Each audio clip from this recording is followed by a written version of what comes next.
गढ़चिरौली जिले में स्वास्थ्य सुविधा के अभाव में अभी भी कई लोग अपनी जान पर खेल रहे हैं। भामरागढ़ तहसील के दुर्गम इलाके में कई मौके ऐसे आते हैं जब वहां पर कोई बीमार होता है और उसे प्राथमिक स्वास्थ्य केंद्र तक नसीब नहीं होता।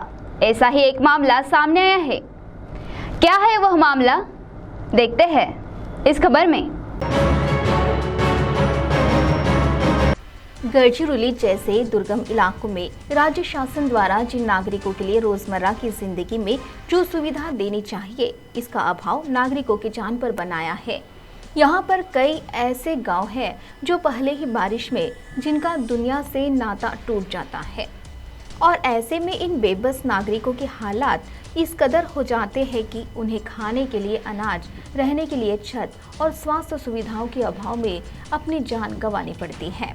पिछले साल आई बाढ़ में हमने देखा कि एक गर्भवती महिला को खटिया पर डालकर उसे नदी नालों से गुजरते हुए प्राथमिक स्वास्थ्य केंद्र में भर्ती किया गया।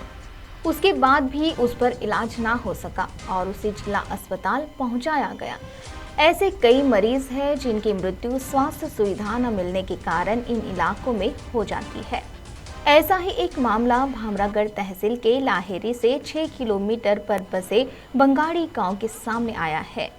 यहाँ के रवीना पांडु जट्टी उम्र 3 वर्ष इस मासूम बच्ची को रात में बुखार आया।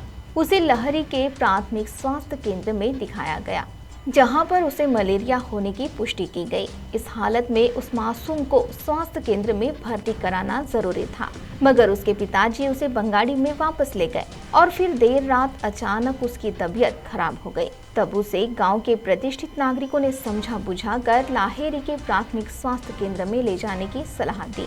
इसके बाद भारी बरसात में इस बच्चे के पिता ने बच्ची को कंधे पर उठाकर बारिश के पानी से भरे हुए 2 नाले पार कर लाहेरी के प्राथमिक स्वास्थ्य केंद्र में भर्ती किया। अब इस बच्ची की हालत ठीक होने की जानकारी प्राप्त हुई है। ऐसे कई हादसे इन इलाकों में होते रहते हैं, जिनकी खबर ना तो मीडिया तक पहुंचती है और ना ही जनप्रतिनिधि तक।